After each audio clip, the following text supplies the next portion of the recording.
Hello, everyone. Thank you so much for joining me. My name is Andy, and I'm with Integrity Data Insights, and we help other companies with their data and their reporting needs. And I'm so happy to have my guest, Jake Kahana, here today from Caveday. And we'll get into what Caveday is. For those of you that don't know, I'm already a fan of it, so I'm a little biased, but we'll get into kind of what it all is. But Jake, one of the reasons I was super excited about having you on is like, I just feel like no matter what profession, no matter what people do, like everybody kind of struggles with some kind of focus or some kind of, attention. So Jake, thanks so much for joining me today. Yeah, happy to be here. I don't know when the right time to talk about Caveday is, but No, go ahead. Yeah, let's jump right in. So tell me, what is Caveday? Just tell yeah, people what it is. sure. So Caveday is a company that helps individuals and companies learn how to work smarter. We have a membership offering that comes with focus sessions. Essentially, we call them caves, but they're essentially like a gym class for your work. So in the same way you'd go to a class and you have a teacher and a class of people around you that sort of supportive and energy and instructive. Same thing for your work. And a lot of people I know are like, why would I need that? I know how to work. I've been working for 40 years, but Caveday was founded on the basic insight that nobody really taught any of us how to work. Right? Nobody sat you Right. down and said, "Here's how to make a to-do list. Here's how to focus. Here's how to get things done in an effective way." And so because of that, we've all figured out things that sort of work on our own, and we've figured out, how to study in high school and how to get things done. But a lot of it is not working for us. We live in the age of distraction when everything around us is vying for our attention, is trying to pull our Yeah, focus definitely. and Like attention. this, the big The one is the phone. phone just rang, yeah. I tend to keep my phone like a little out of reach, but I'm gonna have to just throw it across the room. And part of what we're trying to do is to take the research and insights behind focus and psychology and neuroscience and neurobiology and chronobiology, all these little subsets of how our bodies and our brains work, and bring it to a sort of reasonable and understandable and sort of interesting, comprehensible way of working. And we do it in community. That's awesome. Yeah, and I'm like I said, I'm a fan because I'm a member, and kind of my story is kind of how I found you guys was I think it was after the pandemic, and it was kind of like everything shifted to being remote work, and and I've during that time I was still self-employed, but it was kind of I've never been the hugest fan of working from home, even though obviously the convenience of it is great, but Right. so I stumbled upon, I followed Seth Godin and the marketing genius, and he had something, I don't remember, but in his newsletter, he had something, where he said, hey, I'm starting this thing in case people wanted, place to work for remote work. And there wasn't really any structure to it. It's basically just a Zoom, meeting that, you could see pictures of people, but that was about it. And then I don't know, after a few weeks, I think he shut it down. I actually got a personal I sent him a real quick note. Thanks for doing this. He actually replied to me, so that was cool. But anyways, I don't know. Some time passed, and then I don't know how I came across you guys exactly, but I was like, wait a minute, that's exactly what that's That's But what it was even better because you guys added a lot more elements to it than just that. But maybe walk through, just for people because I know obviously what it is, but walk through kind of the experience of so, I'm new to I join, tell me a little bit about what it's like when Sure. you join your first cave, so to speak. Yeah. So every cave has been sort of meticulously designed. We have 30-minute sessions, 1 hour work sessions, and 3 hour sessions. And each one has a very similar structure where there's a check-in in small groups at the very beginning. And the check-in is essentially getting to know people and committing to the task that you're about to do. And part of that is the accountability factor of, for yourself, saying this thing out loud. I'm going to write that report. I'm going to make this presentation. I'm going to apply to that job. Because Right. sometimes when you're not clear, you don't say it out loud. I just like, oh, I need to work. You're just sort of like sitting at your computer and you're multitasking. And our one of our core principles in working in the cave is monotasking. And so by saying that thing out loud, you're committing to yourself. And what we've also learned is that when you share the task out loud with other people, that it actually feels lighter, that we kind of share the load in the weight of the task that we have to do. It feels a little bit easier because I'm accountable. I'm on the hook. I've said this to this group, and they're going to cheer me on and check in and hold me accountable. So there's that group check. Right. There's that group check-in at the beginning. Then there's a little ritual that gets us into the cave, and rituals are really important. We've designed caves around certain rituals that I'm not going to go into all the research Yeah, on that's rituals, but fine. rituals are like little actions that help us elevate an experience, that help us feel like what's about to happen is special. And so you might think about a ritual in more of a religious context, or like a holiday, right? You light a candle, or you sing a song, or I'm thinking like Right. birthdays or something. Those are Right. rituals Yeah. that help say like, oh, this is different than just like having a dinner or having people over. Like this makes it a birthday party. And so what Right. makes a cave and not just like, oh, we're just doing work, is we do a ritual. Sometimes it's a deep breath, we do a thunderclap, or we all clap at the same time, or we snap, or we do a high five to the camera. They're Yeah. little rituals that help us feel like, oh, we're doing something special and we're all in this together. And then we work. We're all on mute with our cameras on, and there's an element of body doubling, which it basically comes from the ADHD community, where by being around other people who are focused and getting things done, it helps you focus and get things done. It's sort of the same effect of sitting in a library and you're like, oh, everyone else is quiet and focused and working, so I Right. keep going. And so there's an element of that. And then at the end of the session, there's a leader, a cave guide, who dings a Uh-huh. bell, invites you to wrap things up. We take a little bit of a break together, like a quick stretch or something, and then we share wins. And part of the reason we do that is twofold. One, you're not going to do that on your own, right? When you're by yourself and you just did 30 minutes of hard work or an hour, you're like, oh, I got to go to the next task. Or what else do I have to do? Right. When you take a moment to celebrate and reflect, there's a confidence that you're building in yourself. You're like, I can do hard things. That wasn't so bad. Or like, I didn't have to procrastinate. Look, I'm actually able to get things done. And two, it Right. gives you that hit of dopamine that we need as humans. We like feeling good. It's Yeah. why we reach for our phones. It's why we refresh our news feeds and our emails. It's like we get a hit of dopamine that feels good. And when we celebrate and cheer ourselves on and cheer other people on, it's similar. And so we celebrate, and in the 3-hour caves, we take a longer break, and then we go back and do another 45 to 55 minutes of work, take a break and do it a third time, and then sort of wrap up the whole experience. But the Yeah. essentially, it's like you coming in with a task to get it done in a focused environment that feels different than working by yourself. It feels energizing. And that's Mhm. what we really think about, is like, how does it feel to get work done in the cave? How can we make it energizing and supportive? Because I know that when I have to do a hard task and I'm going to do 3 hours on my own, at the end of that, like, I am drained. I want to go lay on the couch and turn on the TV and scroll on my phone. But Right. often when I do 3 hours in the cave, I end feeling like, all right, like, let's go get a little lunch and get back to, like, I'm energized. I feel Yeah. different, and that's part of the design and the integration of like all this research and in breaks and social connection and sort of the psychology of productivity and motivation, to how we do Yeah. things in the cave. Thanks for that. That was great. So I would, thing I would add is like it's definitely made it different. I love, like, you get to meet people, even if don't get to talk to them for super long, but like you meet people all over the world, doing different kind of things. Maybe and we could both chime in on this one, but what kind of things do people work on? I mean, I know you've heard some stories of people doing some remarkable things in these sessions. What kind of things do you hear about? Yeah, it's really amazing. Like, I'm shocked every time we get a nice email, or we have a community forum, sort of like a message center where, like, it's by channel and people can share what they're working on and ask each other questions or follow up. You meet someone in the cave and you can direct message them in our forum. But people post all the time about the wins and the celebrations that they're having. But to me, I'm surprised and honored when people are like, "Oh, I finished my dissertation."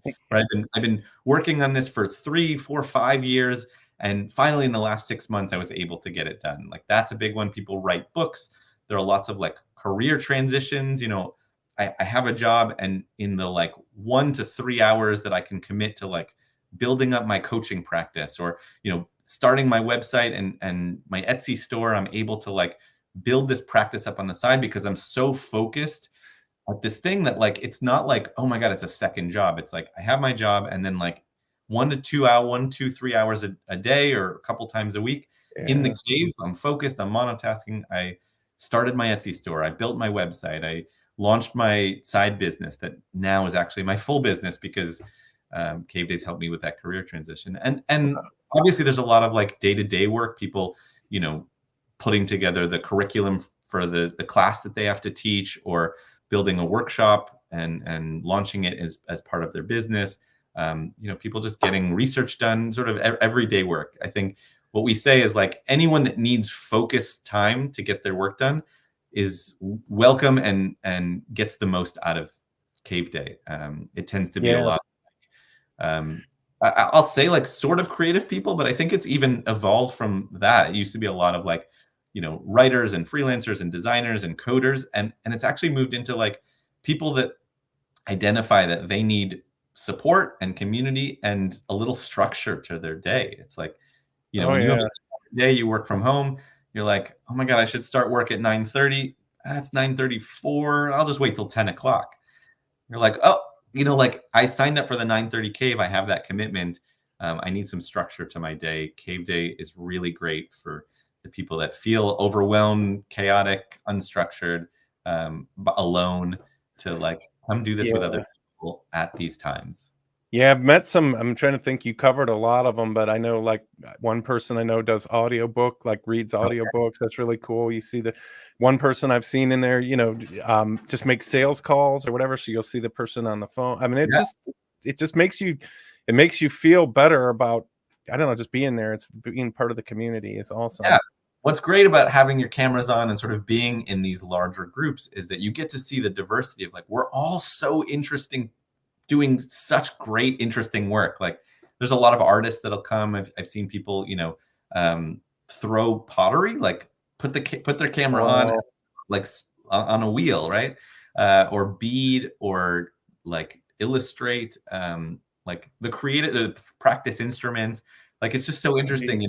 I'm doing like, scientific research, and someone else is like practicing guitar.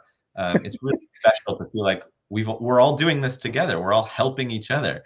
When I lead a cave, I'll often say like, look, you've got, 95 people supporting you in your work right now. Like we're all here helping you. And sometimes Right. that reminder, that reframe, that like creates a little bit of magic in making our work and our days feel a little more special. Yeah, I mean, I was on one just yesterday, and it was, I mean, like on Zoom, and you can scroll, there are 3, 4 pages worth of people, all different areas, different stuff. It's Yeah. amazing. Give me just a background. I'm super curious. How did you end up starting this? I know you founded it with some other people as well, but just give us a quick story about how it got started. Sure. So I have two co-founders, Molly Sonstang and Jeremy Redleaf. And about 8 years ago, in the fall of 2016, I had led a retreat that was about like, how do we spend time more intentionally? And Jeremy and Molly happened to be on that retreat. We got to know each other. We started thinking about time and work and legacy and what are we working for? And Right. we started just talking about like ideas that we had, side projects that we had. And Molly's background is in event production, and Jeremy's background is in community building and entrepreneurship. And at one of our coffee sessions, Jeremy came to us and was like, what if we did a work day? Like he had the idea of calling it Cave Day, about going into the cave. We talked about what the branding could be. So my background is in marketing and branding and design, experience design. And Yeah. we decided to do a one-day event, which is why we called it Cave Day. We had a co-working space donated. Molly was able to secure some partnerships, and we had it catered, and we had snacks and lunch, and we sold tickets. I think it was $50 or something for a day of work, and all of our friends who like normally go to the library or a Starbucks to update their website, or Yeah. work on a screenplay or start a side business or whatever. We invited them, and hey, we sold out. That was cool. We had 70 people come to this event, and Yeah. at the end of it, people were like, "This is like, why don't you do this every day?" And the three of us kind of looked at each other and we were like, wait, we just made $200 each. That was pretty cool. Like, Yeah. let's Right. do that again. And we did it again like a month later. And it happened to, we happened to have a journalist come who wrote about us, and it got published in Fast Company as like, this is the Cool. future of work. We like took people's phone away at the door. And so they called us procrastination nannies. Um, and it was funny. And because of that article, we had like 5 or 6 companies reach out to us like, hey, could you work? Like, it was like Right. Microsoft reached out and the NBA reached out and the small design company reached out. And we were like, oh my God, this is not just like a cool side project. I think we're a company Right. now. I think this is like a real thing. And it really like grew organically. It was very much this like little side project that, I think the first couple years, we had like a small group of people. We Yeah. probably like 100, 120 people on our mailing list, like in New York City, come to this thing. It's once a month. And about a year later, we started doing like once or twice during the week. And it grew slowly. And Yeah. we had played with doing things remotely pre-pandemic, because of the article, because of our networks, like people had heard about it in London and in Chicago and LA. And Yeah. we did some experiments on Zoom, and it kind of worked. And we refined it, and kind of lucky for us, the pandemic hit, Yeah. and everyone wanted to figure out structure of working remotely and wanting to, connect with other people, and so Right. pivoted, and we became a remote co-working community. And yeah, I mean, I That's remember at the great. beginning of the pandemic, we offered about 12 sessions a week. And now we offer 150 sessions a week. Like, Oh, it has wow. obviously evolved a lot. And, we went from 4 or 5 facilitators to now we have about 60, maybe 55, 60. Wow. Is that Um, right? It's, Yeah, I it's, would say too, like just some comments that the facilitators, some of them are just you get to know them kind of. I mean, not always as personal as you would like, but just some of them they try to make it really fun and bring in themes, and they add a lot to it. yeah, It adds to the experience for sure because it's not just some boring person that's just watching the clock or whatever. It's a little bit. It's definitely more than that the facilitators add. So. yeah, we really pride ourselves on like, keeping the bar high on who we hire. And we hire people and we pay them, and I think that makes it special. Like, there's a lot of platforms out there that are sort of volunteer based or community based, and we really like keep the bar high because we know that that's special. Like, if the facilitator is boring, and it leads to a boring energyless work experience. But yeah, when someone comes on and pretends to be a pirate for 3 hours, Yeah. it makes the work day more fun. And when someone is doing a dance party on the breaks, that makes it more Yeah. fun. When I lead caves, I try to bring my own fun to it. Yeah. I agree. There's one I always go to, and my wife, I always text her what the theme is or whatever. Like I'll always will tell her, so she kind of knows by now to expect it. So it's great. Yeah. Tell me a little bit about. I know you've mentioned that kind of your role is a lot with the research. Maybe tell me a little bit about kind of the research that went into Caveday and Yeah. between, like you said, the rituals and the different, all that stuff. Love just to hear more about how, what you found research wise. Yeah. So my role is as head of design and content. And so I do a lot of reading and research and sort of essentially translating like a white paper into something that makes sense for us. I'll read a whole book on flow, which is sort of elevated peak mental performance. There's books and articles written about flow, which is coined by Mihai Csikszentmihalyi in the 70s, who studied athletes and musicians. And anyway, so I'll take that and say, all right, what are the conditions and elements of flow? Instead of doing a whole book, I've narrowed it down to 3 things for the Caveday community. That, like, if you want to find flow, having a clear definition on what you're working on, setting a period of time where you can like surrender and sort of remove distractions and allow yourself to just be fully off, or fully in the work, and then we call it focus, right? Like removing all distractions and being as present as you can. So those are the elements for flow. But Right. the research that we do tends to be in kind of a wide range of things that touch the world of productivity. And what I find is that like anything that's interesting to me is where I end up reading. And I do a lot less like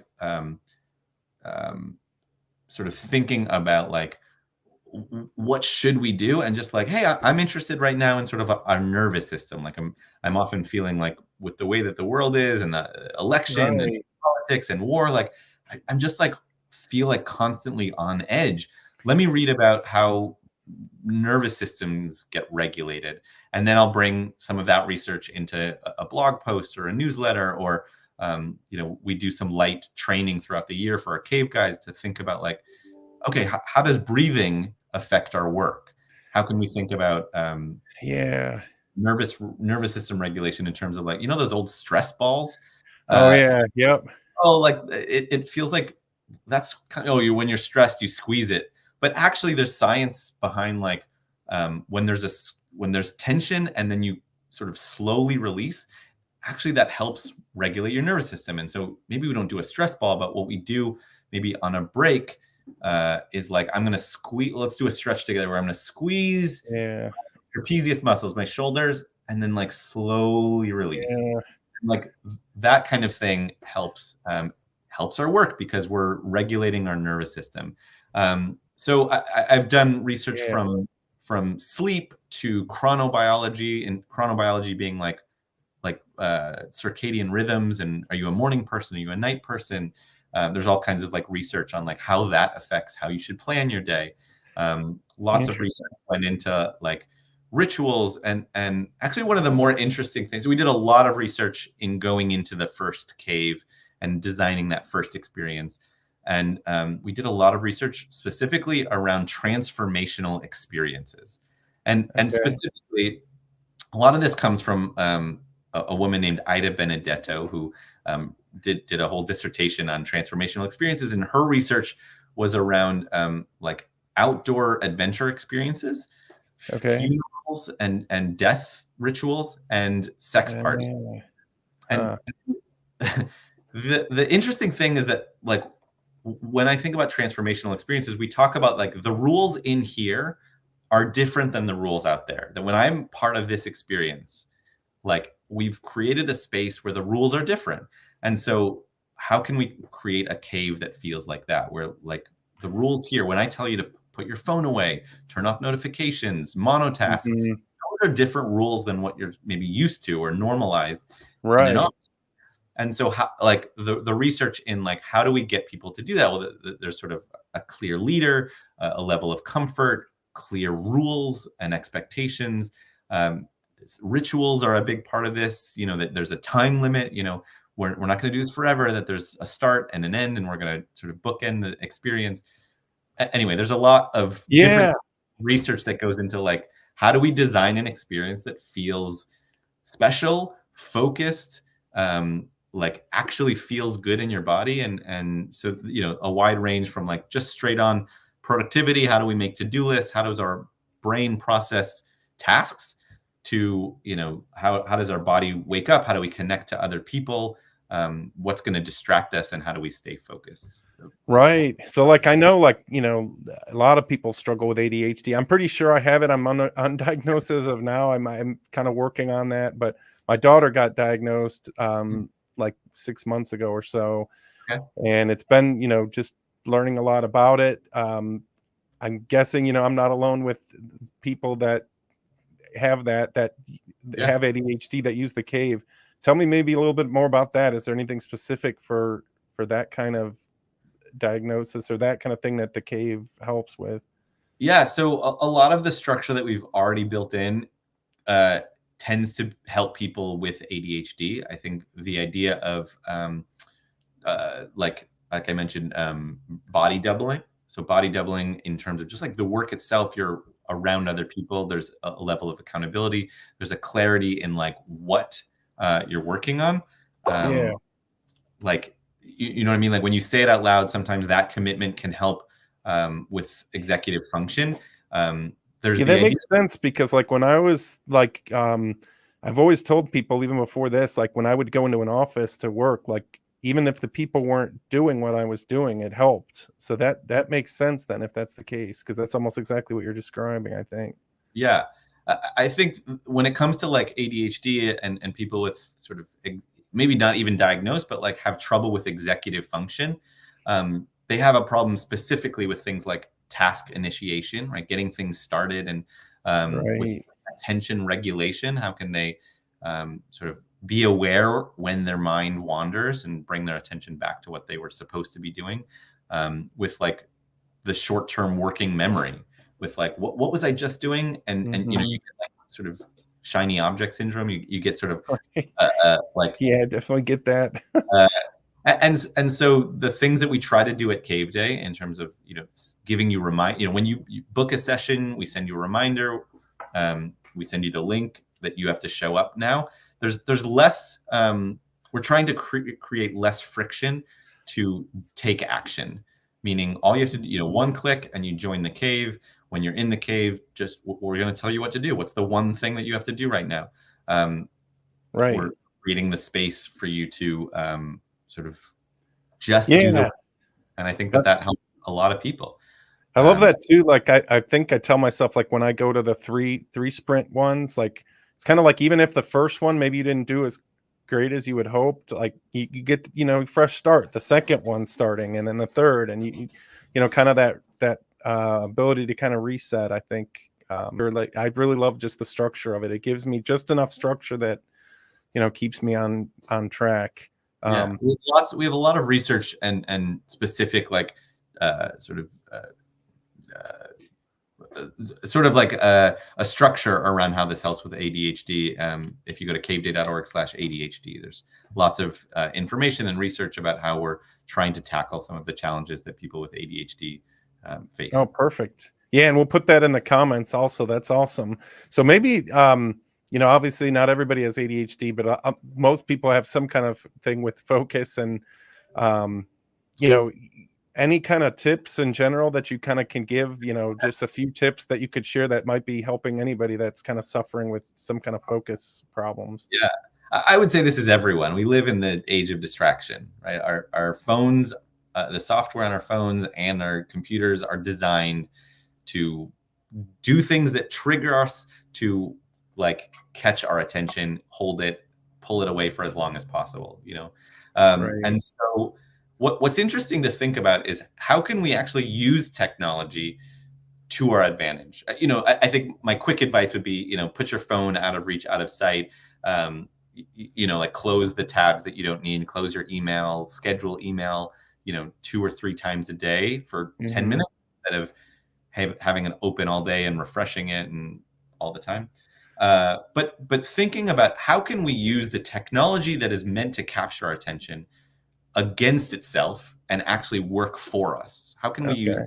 technology to work for us? And so there are a few really helpful apps and software that's built in. Some of the things that I would recommend is just simply do not disturb mode. Every computer, Right. every phone has that. You can just turn it on. Um, iPhone, I don't know a whole lot about Android automation. I know that there are a lot of features, but I know iPhones. I have an iPhone that has focus modes. Correct. So Yeah. I've created a focus mode, which is basically like, you have a focus mode maybe for sleep or for driving or maybe for the workday or for a weekend mode. So I have one that I created that's just called In the Cave, and it says no notifications at all except phone calls from my wife or my kids' school. Nice. And so in that way, like, and it automatically turns on at 9:30 to 12, I think, every day. Oh, Um, perfect. it sort of blocks off my morning, and at after it turns off, then I can see the notification. I can see the notifications anyway if I, pick. I Right. don't see notifications, but I can go check my text messages or I can go into my email if I want to at those times. But Right. it's a good reminder for that. So that kind of automation, like setting focus modes. Two, there's great automations within iPhones, if you go into the shortcuts app, you can go to automations and you can say, every day at 8 p.m., automatically turn on color filters, which means go to black and white. Right. And that will help, hey, when your phone is not colorful and exciting, it becomes less of a toy and more of a tool. And you're like, oh, I'm not thinking about it. Like, I want to see Instagram. Like, Instagram is kind of boring if it's all in black and white. And like black and white mode, do not disturb mode, focus mode. There's a great app called OneSec, which it sort of uses the iPhone's automation tools. It basically says whenever you open up X app, I don't mean like Twitter. Right. Yeah. When you open up this app, do this thing. And so the things are usually like 15-second breaks. Like I threw my phone across the room, but I have it set up. I open up social media, it says, take a deep breath. And it like is a long break. It like swipes up the screen and then it comes back down and says, you've opened up Facebook 12 times today. Are you sure you want to go in? And you can see. So it's called OneSec. It's great. And the other one is called Freedom. And Freedom syncs your phone and your computer. And you can say, I want to start a work session. And it blocks the apps and the websites that you tell it to block. Wow, that's nice. I'm going to do a work session for 30 minutes or an hour or 3 hours or all day today. I don't want to have access to the news or social media or the internet at all. I just need to like write this thing. And it's really, I mean, it sort of recreates the idea of like being on a plane, like sometimes you're the most productive on a plane because you're not going anywhere. And sometimes there's no Wi-Fi and like, what else are you going to do? You're there, you got to do the thing. So, I think those are the things that I would like. You can use technology to actually help your work. We don't have to think about technology as the bad guy all the time. Yeah, those are great. Well, I appreciate that. I'm definitely going to check those out. Maybe switching gears slightly. I can't let any guests go without talking about data of some kind. Sure. So data is important, obviously, to so many businesses, and maybe just take a high level. What kind of data do you kind of look at, or maybe you're not looking at it now, but you're thinking of looking at it kind of with running your business, and maybe talk through a little bit of that on the business side of Caveday. Yeah. So early days, we didn't do any data. It was just sort of like, what seems interesting to us? Let's try this out. I think after that point, maybe a couple of years in, we started getting qualitative data. People started saying like, oh, we want this during the week. But really, like when the pandemic hit and we went from like, 100 members to 1,000 members, basically, we're like, oh, we need to think about data. And we're using data to inform a lot of our decisions, both qualitative and quantitative. So in terms of the quantitative data, we've got, if you saw our back, as a data guy, you'd probably be like, oh, that, it's really like, duct tape together. We're piecing together, this software or this software, and we're sort of exporting every couple of weeks to spreadsheets, and we're doing calculations. It'd be great if we were all tech savvy and we had our own system. I'm thinking of like if we were Peloton, you can look at the data you have on every single person, and we don't have as robust as we like, but we do know things that really help inform our decision. Things like the average length of a membership. We look a lot at sort of the average spend. We do a lot of ads, and we're looking at sort of cost per conversion, and we know when an ad is doing great or when it's not doing great, when it costs a lot per conversion. So we're doing a lot of data collection in terms of the marketing and sort of cost to acquire new customers. And what actually changed this year at the beginning of 2024 is we adopted a new process based on a book called Continuous Discovery Habits, which is it's based on like an agile sort of product development system way of working, which is basically that we need to be constantly talking to our customers. What are the pain points? What are some of the things that are working? What are their desires? And mapping that to the customer experience. And where a lot of, at the beginning of the year, we were doing like, I don't know, like 5 to 10 interviews a week We're down to a lot less now, but sort of constantly, and every couple of weeks we do a handful of Oh, like interviews. talking to the users, you mean, or the? Yeah, talking to our Okay. members, Yeah. exactly, and saying, "Oh, you know what? A lot of people seem to be talking about, the way that like the cave is starting, or that they wish that the caves had, that if it's 45 Right. after the hour, we tend to start on 30 or on the top of the hour. Like, what happens at 45 after the hour?" And so, hey, a lot of people are talking about that. What are the solutions we can generate? And so we're using, I would consider that data, Yeah. right? They're qualitative data points that, we're looking at quantitatively too. A lot of people are talking about this or that problem. And what are the solutions we can generate and work towards that? Yeah, that's great. I think it's really easy as what I'd consider myself sort of like an amateur entrepreneur. Like, this is my first real business, but I think it's really easy to get caught up in like the simple numbers. Like how many members do we have, or like how much money did we generate this month, and oh, next month we should up that by 10%. And I Right. think what I'm learning about data is that it's a lot more nuanced. It's not as easy as like, oh, we're just gonna run more ads and get more members and make more money, and next month is gonna be better than the month before and better than the month before.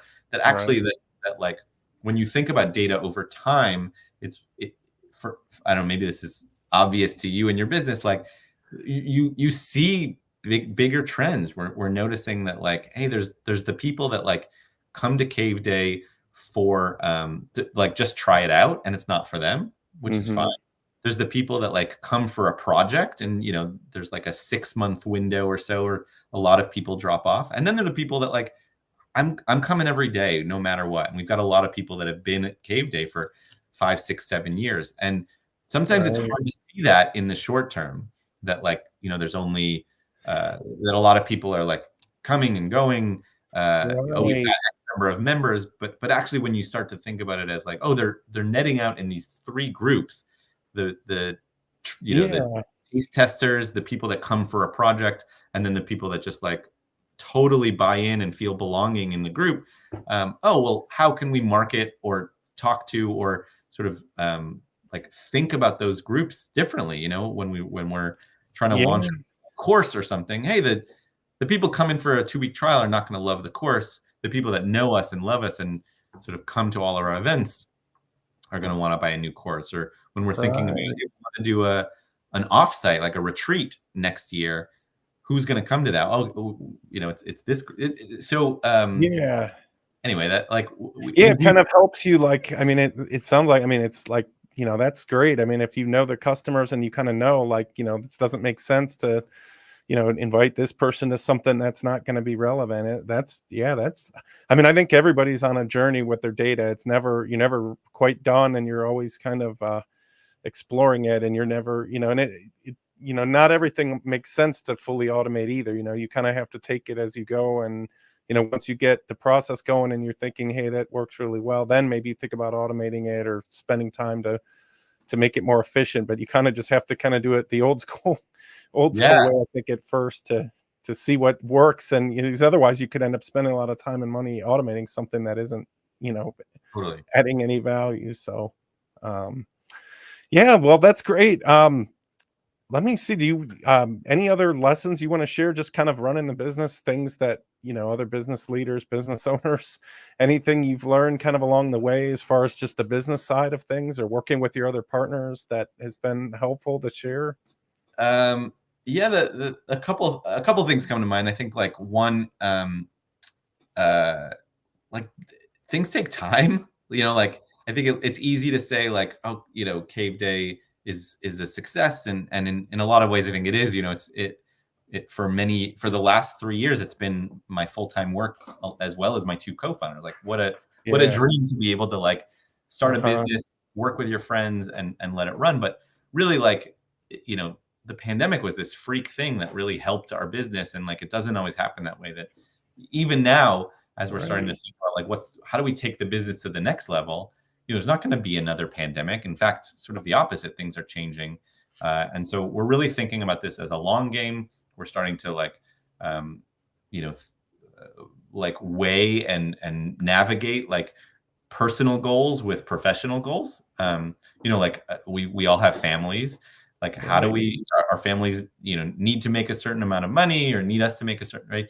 And how do we navigate that? And so there's a lot more sort of long-term planning, that maybe not even planning, but thinking about like longer horizons than just like this next year we're going to do XYZ, or like we've stopped doing annual planning because of the pandemic. It sort of was like, when you plan to like reach X number of members and Right. grow a certain amount, like those are things that you're not always in control of. And so rather than goals, we've switched into say, what are our values and our fundamental principles, and what are some projects that we can work on that support those. So I mentioned things like courses and things like improving the experience, and things like hiring more members to expand the schedule. Hiring more Yeah. rides to expand the schedule. Like those are projects that we work on to work towards sort of our values and our goals. So I think that's number one. And number two, is I'll tell a quick story. At the beginning of the pandemic, Yeah. we were positioned to what we thought make a lot of money very quickly, which is that we had been working on a workshop that was like this 90-minute, like how to build a remote team. Right. Yeah. Perfect timing. It was perfect timing, and it was like figure out your systems and how to create culture through messaging and meetings, and it was great. Yeah. And like mid March, everyone's already like gone into quarantine. Right. We sent an email to, I think, all of our members, or definitely all of our corporate clients, and said, hey, we have this workshop, who's interested? And literally, within like 2 or 3 hours, we had 50 emails. Oh, I'm interested. Yeah. Yeah. And we thought, oh, we're going to make a lot of money on this. We're going to let's charge $1,000 a seat, right? These companies have money, and we're just going to, Right. Yeah. 50 people in this workshop, we're going to make $50,000. It's going to be amazing. And as soon as we told people, hey, we'd like to charge for it, we're thinking $1,000, it's negotiable, everyone was like, oh, we can't do that. Oh, We geez. can't. So nobody could do it. And it was really actually a great lesson, because what ended up happening is we flipped our strategy. We went from like, we're going to sell this thing, to, well, we have to be generous. We have to just give this thing away because people need this. And Yeah. it went from like, we have this workshop that we're going to sell, to we have this workshop that will be the on-ramp to Caveday. And so what we did is we took that workshop and we pitched it, and we did it. I think that year, 2020, I kept track at one point, but I think I led it over 150 times. It was Holy like, cow. Wow. we found different communities. I did it with Creative Mornings a lot, which is a giant global community. We did it with little freelance communities. Right. We ran it for our community and people in our network and social following. And it was just like, hey, come learn how to work remotely, how to, focus and get things done. And oh, by the way, like if you want to do this every day, we have Caveday membership. And like that strategy ended up working in our favor, because people want companies that are helpful. People want to be associated with companies that provide value. And Yeah. I think the lesson of like, we're here to provide value. Here's the thing that seems helpful. It's going to make you, I'm going to say this in a weird way, but like, it's going to make you like us because we're helpful. Like we all like helpful companies and helpful people. And so we want to go back for more, and we want to be associated, or we feel indebted to them. And, you've helped us. So I'm sure I'll buy your thing because it seems helpful to me and I can help you. And so there's this like altruism cycle and this generosity cycle that really was emblematic of that time. And to me, like the biggest lesson that I learned at the beginning of the pandemic about how to grow our business. Oh, that's great. Yeah, I just recently read, I don't know if you heard of the book, The Go-Giver. So that's a good book. It's a kind of on that same lines, where it kind of tells you, to be generous and add more value than you're charging for. I'm not going to do it justice. But that's a great philosophy, I think. Well, just in the time we have left, a couple things I wanted to put you on the spot a little bit, because I know for those of you that don't know Jake too well, but in the caves that he does, he always tells some good jokes. Okay, Jake, do you have a couple here? I have two that I brought. So I bring jokes to the cave the way that we try to create novelty so that every cave feels a little different. And at one time I had a theme that was like, oh, I'm going to do stand-up comedy. I'm just going to tell jokes. And like, I had so much fun doing it that I think other people saw that I was having fun and they had fun.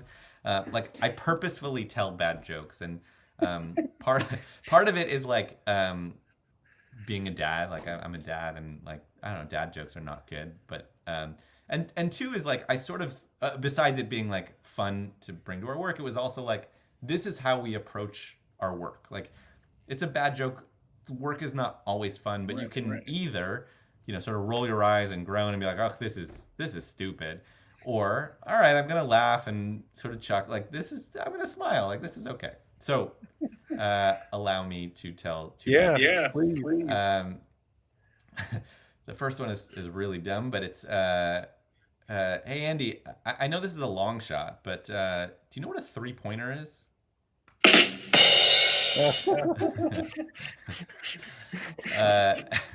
That was good. And the second one is so I have two kids, and over the weekend we went to a birthday party, and there's this woman who makes balloon animals, and my daughter loves elephants, and she got this balloon elephant, and it was so big, and she's like, well, can we take it home?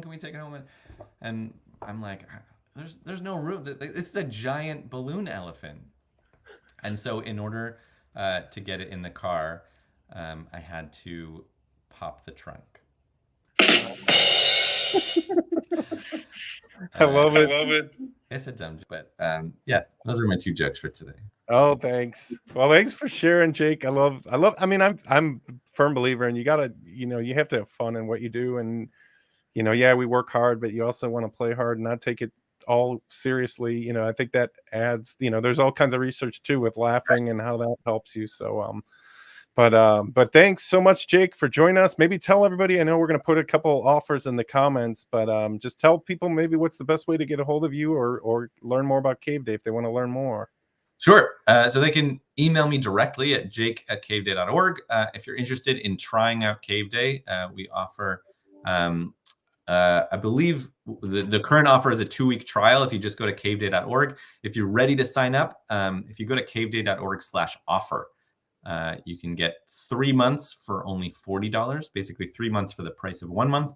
And that'll sort of kickstart your rest of the year. I think now like end of summer, we have 2 more weeks of August. It's like now's a great time to think about like, all right, getting back into work. Fall is like a sort of mentally back to school. How can we start the rest of the year with focus and intention and structure to our work? And so yeah, I'd highly recommend it as a client myself. It definitely gives you a great tool to have in your tool belt to kind of help you when, especially if you work mostly at home or solo. Yeah, definitely check them out. So thanks again, Jake, for being here. Really appreciate it. Yeah, thanks for having me, and thanks for watching, everyone. All right, well, take care. We'll see everyone next time. Thanks again for joining.